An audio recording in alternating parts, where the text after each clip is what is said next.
बिस्मिल्लाहिर्रहमानिर्रहीम। अस्सलाम वालेकुम। डूबते इमरान खान ने एक और फाइनल कॉल दे दी है 24 नवंबर को मुल्क एहतजाज की भी और इससे ज़्यादा इस्लामाबाद में धरने की।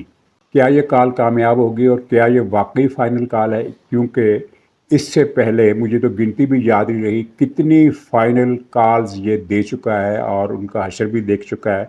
बहरहाल अगर ये फ़ाइनल कॉल है तो इसका वाक़तन फ़ाइनल कॉल है तो इसका हशर भी फिर फ़ाइनल होगा। अगर इसके बाद एक और कॉल देने का स्टेज बनाया गया तो फिर उसका हशर भी होगा। लेकिन ये फ़ाइनल कॉल कितनी कामयाब होगी, मैं आपके सामने उसकी पूरी तस्वीर रखूँगा, पूरे पॉइंट्स रखूँगा और आपको ये फ़ैसला करने में बिल्कुल आसानी हो जाएगी कि क्या होने वाला है।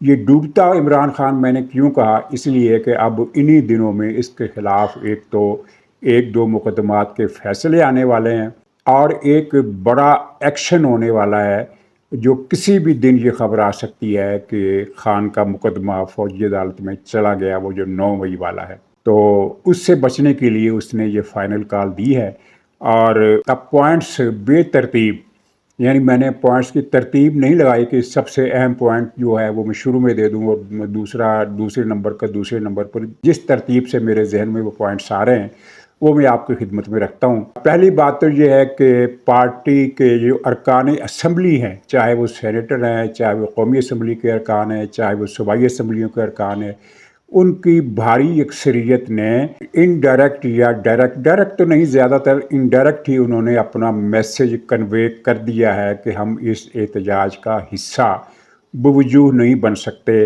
किसी ने ये वजह बताई है कि एहतजाज कामयाब नहीं होगा, हालात ख़राब हो जाएंगे, हम पर सख्तियाँ बढ़ जाएंगी।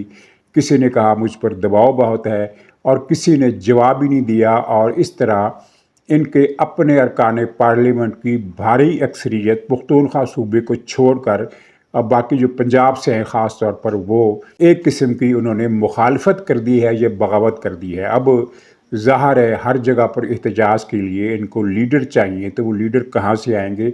और अगर कहीं पर लीडर हैं भी तो वो फाइनल कॉल से पहले पहले पकड़कर अंदर कर दिए जाएंगे, ऐसा फैसला हुकूमत ने किया है। दूसरा पॉइंट ये है कि पीटीआई का कारकुन सड़कों पर आने के लिए बना ही नहीं है और मेरे पास इस दावे के हक में सबूत है। देखिए, जलसा एक और चीज़ होती है।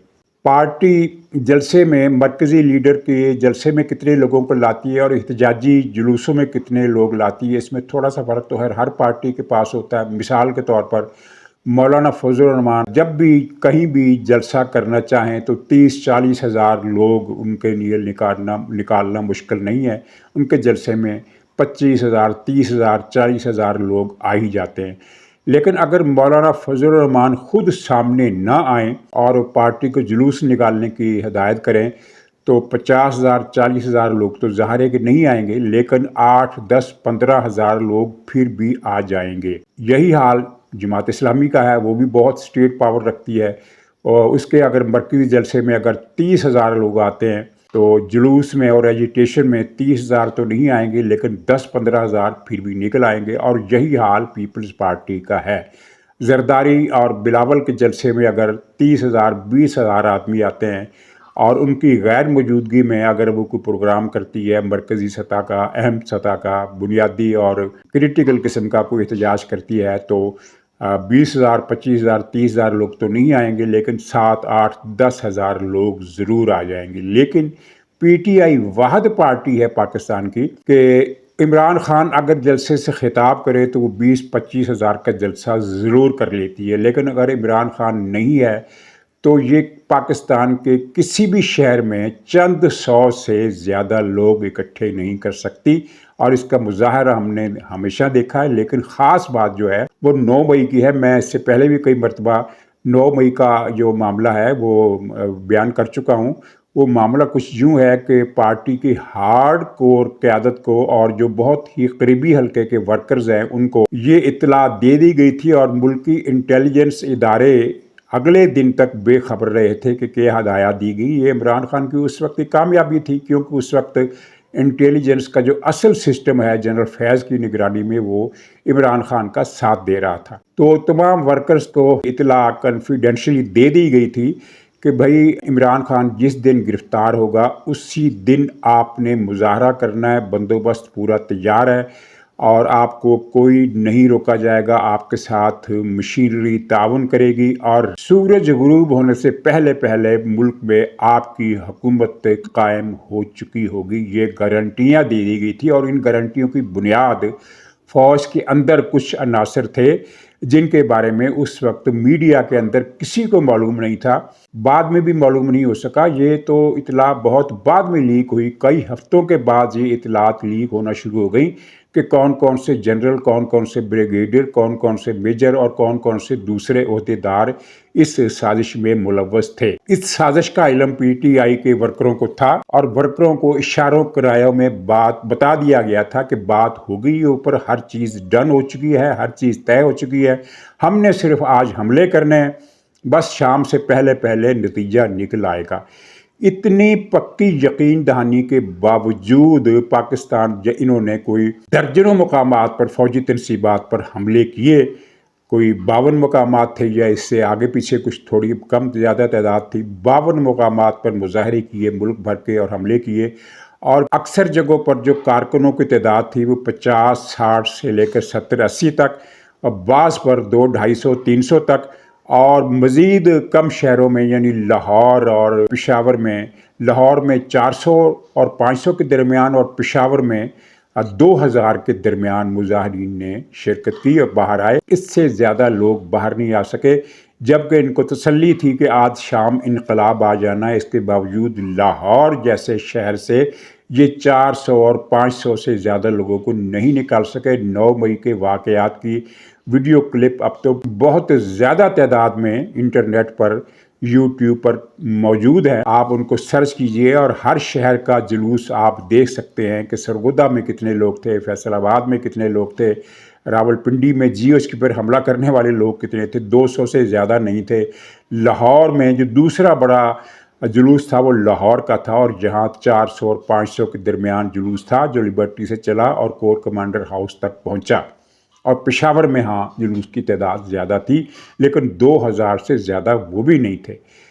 یہ ایک پوائنٹ ہو گیا، 2 پوائنٹ ہو گئے، اور تیسرا پوائنٹ یہ ہے کہ 2014 کا دھرنا یہ دینے کی بات کی ہے عمران خان نے اس سال میں کہ 24 کو جو لوگ آئیں گے وہ اسلام آباد پہنچیں گے، چاہے وہ 25 کو پہنچیں، لیکن وہ دھرنا دیں گے اسلام آباد میں ریڈ زون ایریا، وہی جہاں وہ ڈی چوک والا دھرنا تھا وہی اسی جگہ دھرنا دیا جائے گا۔ اس بارے میں جو بات فراموش کی جا رہی ہے ہمارے اینکرز حضرات کی طرف سے وہ یہ ہے کہ اس دھرنے کے وقت آرمی چیف ان کا تھا، چیف جسٹس ان کا تھا، انٹیلیجنس چیف ان کا تھا، اور یہ ان کا اور ان کا اور ہمارا اور تمہارا یہ بات پاکستان میں اس سے پہلے کبھی نہیں تھی۔ آرمی چیف کسی کا پسند کرتا ہو، کسی کو ناپسند کرتا ہو، لیکن وہ آرمی کا چیف ہوتا تھا، اور اسی طرح چیف جسٹس بھی ادارے کا ہوتا تھا، کسی پارٹی کا نہیں۔ لیکن انہوں نے پی ٹی آئی نے یہ پاکستان کے کلچر میں، سیاسی کلچر کی ہسٹری میں یہ ایک اضافہ کیا کہ آرمی چیف بھی ان کا ہو گیا، اور یہ کہتے تھے کہ آرمی چیف ہمارا۔ خود عمران خان نے کہا کہ آرمی اور پی ٹی آئی ایک پیج پر ہیں، اور جو ہمارا منشور ہے وہی آرمی کا منشور ہے، اور یعنی یہ بتانے کی ضرورت نہیں ہے، ساری باتیں آپ کے سامنے۔ چیف جسٹس دھرنے کے وقت تو ان کا اپنا چیف نہیں تھا، لیکن اس کے نیچے کھوسے شوسے پوری فوج اندر فوج، قطار اندر قطار، ایک سے ایک یوتھیا اور ایک سے ایک عمرانڈو بیٹھا ہوا تھا، اور یہ سلسلہ پھر وہ کہیں بندیال پر جا کر ختم ہوا۔ تو اور اس وقت ان کے ساتھ آئی ایس آئی بھی تھے، اور آئی ایس آئی نے یہ پورا جلوس لاہور سے اسلام آباد تک ان کے لیے رستے میں جگہ جگہ آئی ایس آئی نے اپنے نام سے تو نہیں لیکن ایک کیمپ لگائے ہوئے تھے، جو ان کو کھانا بھی دیتے تھے، جو ان کو ہدایات بھی دیتے تھے، جو ان کو ہتھیار بھی دیتے تھے۔ یعنی آئی ایس آئی ان کی، عدلیہ ان کی، آرمی ان کی، یعنی بقول ان کے، تو وہ سارا بندوبست اب نہیں ہے۔ ان کی ایک آخری امید، تازہ ترین واقعات سے پہلے جو آخری امید تھی وہ جسٹس منصور سے تھی۔ تو اس بات سے مجھے پھر ایک اور بات یاد آ گئی، وہ بھی میں آپ کے گوش گزار کر دوں، وہ بڑی دلچسپ بات ہے۔ بلوچستان لبریشن آرمی کا ایک پی آر او ہے، پی آر او سے مراد پبلک ریلیشنز آفیسر بھی ہوتا ہے اور پریس ریلیز آفیسر بھی ہوتا ہے، یعنی پریس ریلیز جاری کرنے والا، بیان جاری کرنے والا، یا ان کا بیان ٹی وی پر بیٹھ کر یا یوٹیوب پر بیٹھ کر پڑھنے والا، اس کو بھی پی آر او آپ کہہ سکتے ہیں۔ प्रेस रिलीज ऑफिसर, वो पीटीआई का भी है। अब 50% वो पीटीआई का है, 50% वो बीएलए का है। तो उसका क्लिप मुझे किसी ने भेजा, वो मुझे बड़ा, यानी उसमें एक बात ऐसी उसमें थी जो मैं आपसे शेयर करना ज़रूरी समझता हूँ, क्योंकि ये पीटीआई के अंदर की कहानी है। जो बाहर से ये जितना चाहे उल मचाएं कि ये हो जाएगा वो हो जाएगा, अंदर से इनको पता है कि सूरत-ए-हाल क्या है। तो बीएलए के इस पीआरओ के अल्फाज कुछ इस तरह के थे कि इस वक्त इमरान खान की जो ताकत की पोजीशन है वो ख़त्म हो चुकी है, वो इस वक्त कमज़ोरी की पोजीशन पर है, ताकत की पोजीशन पर नहीं है। उसकी वजह क्या है? चीफ जस्टिस भी हमारा नहीं आ सका, ये उनके अल्फाज हैं, ये बीएलए के पीआरओ के अल्फाज हैं। आप जान गए होंगे वो मैं किस सहाफ़ी की बात कर रहा हूँ। आर्मी चीफ भी हमारा नहीं है, चीफ जस्टिस भी हमारा नहीं बन सका, आईएसआई का चीफ भी हमारा नहीं है, और फलां भी हमारा नहीं है, और फलां भी हमारा नहीं है। और तीसरी बात जो जिसका मैं इजाफा करता हूँ वो ये है कि अब 2014 वाला मीडिया भी नहीं है। मीडिया पर अब भी पीटीआई का गलबा है, लेकिन उस तरह से नहीं है, कुछ ना कुछ फ़र्क पड़ा है। तो ये सारी चीज़ें आप मिला लीजिए। और भी कई पॉइंट्स हैं जो ज़ाहिर है फिर प्रोग्राम लंबा हो जाएगा, लेकिन आपके भी इल्म में है। तो ये सारी चीज़ें आप मिला लीजिए तो जो तस्वीर बनती है वो बड़ी क्लियर है कि ये एक और डूबते हुए शख्स की एक और फाइनल कॉल है, और क्या पता ये वाक़यातन फाइनल कॉल हो, इसके बाद ये कोई कॉल देने के काबिल ही न रहे। सवाबी का जलसा इन्होंने ज़िंदगी मौत का सवाल बना लिया था, और उसके लिए पख्तूनख्वा सूबे के वसाइल का इस्तेमाल रिकॉर्ड सतह पर किया गया था, लेकिन 6000 से ज़्यादा लोग नहीं आ सके, और इमरान तेरे जानसार 6000 ये सूरत हाल थी। अब मुझे लगता है कि ये 6000 का जो फिगर है ये भी इनसे पूरा नहीं होने वाला। तो नाज़रीन, हालात हाज़रा के हवाले से एक दिलचस्प बात जो ज़ेर बहस बनी हुई है वो है मंसूर शाह की तिलमिलाहट। वो बहुत तिलमिला रहा है।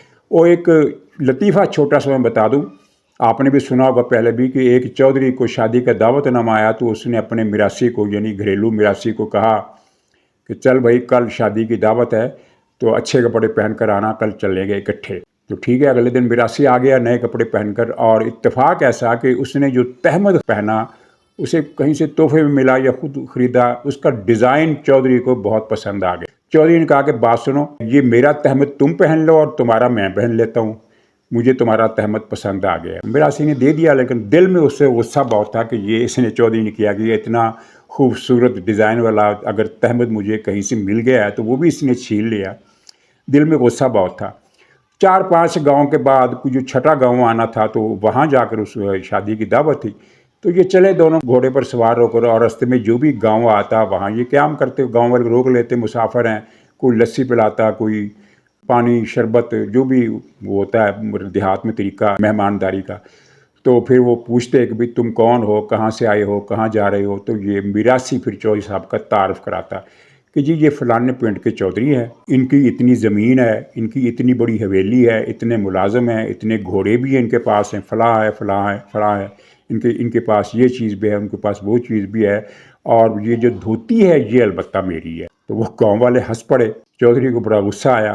खैर उस गाँव वालों से रुखसत हुए। गाँव से बाहर निकल कर चौधरी ने छित्तर उतार लिया, जूता, और मिरासी की धुलाई शुरू कर दी कि बदबख्त ये कहने की क्या ज़रूरत थी कि तहमद मेरा है। तो मिरासी ने तौबा की, उन्होंने कहा चौधरी साहब आइंदा ये बात नहीं कहूँगा कि तहमद मेरा है। अगले गांव पहुँचे, वहाँ भी वही माजरा हुआ। शरबत वरबत पिलाया और पूछा आप कहाँ, कौन लोग हैं, कहाँ जा रहे हैं। तो मिरासी ने तारफ़ कराया कि जनाब ये फ़लाने पिंड के चौधरी हैं, बड़ी ज़मीनें, बड़े मुरब्बे, हवेली, ये वो, और ये जो तहमद है ये भी इनका है। तो गाँव वाले इस पर भी हंसे और हैरान हुए।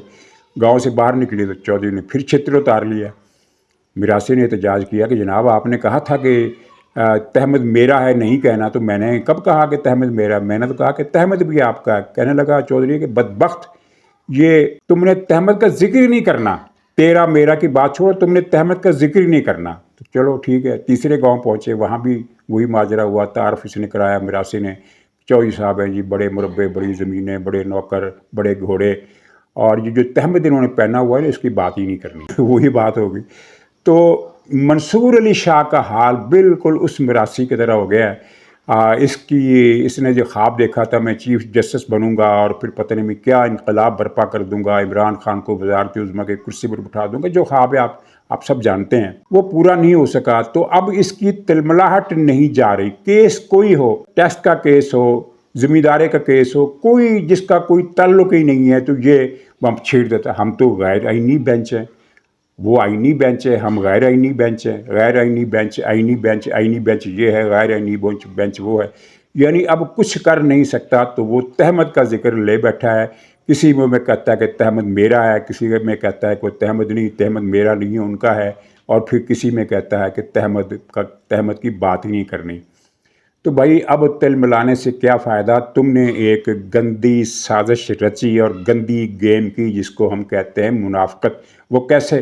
آپ کے علم میں ہے کہ اس نے ایک طرف حکومت کو یقین دلایا کہ میرا ایڈونچر کرنے کا کوئی ارادہ نہیں ہے، میرے سے مراد میں اور میرا وہ جو منیبہ شریبہ جو 2-3 اور ہیں، ان کے منلے شنلے، ان کو ساتھ مل کر کوئی ایڈونچر کرنے کا ارادہ نہیں ہے، بالکل ہماری طرف سے نچنت رہیں، بے فکر رہیں، میرا ماضی گواہ ہے، میں تو ایسے کام کرتا ہی نہیں ہوں، پتہ نہیں کس نے آپ کو وہم میں ڈال دیا ہے۔ اور at a time Imran Khan کو یہ میسج بھیجا جا رہا تھا کہ 25 اکتوبر کو ہم آ رہے ہیں، تم الیکشن کی تیاری کرو، ہم نے آ کر یہ سارا کچھ ان کا تختہ چھبا الٹا دینا ہے۔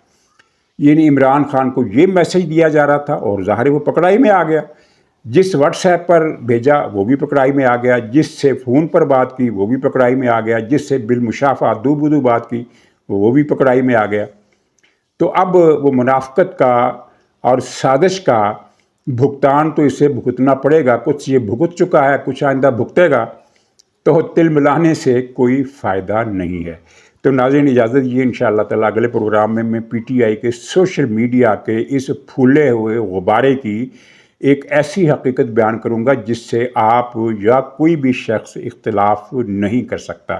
تو اجازت دیجیے، انشاءاللہ تعالیٰ اگلے ولاگ میں پھر ملاقات ہوگی، تب تک کے لیے خدا حافظ۔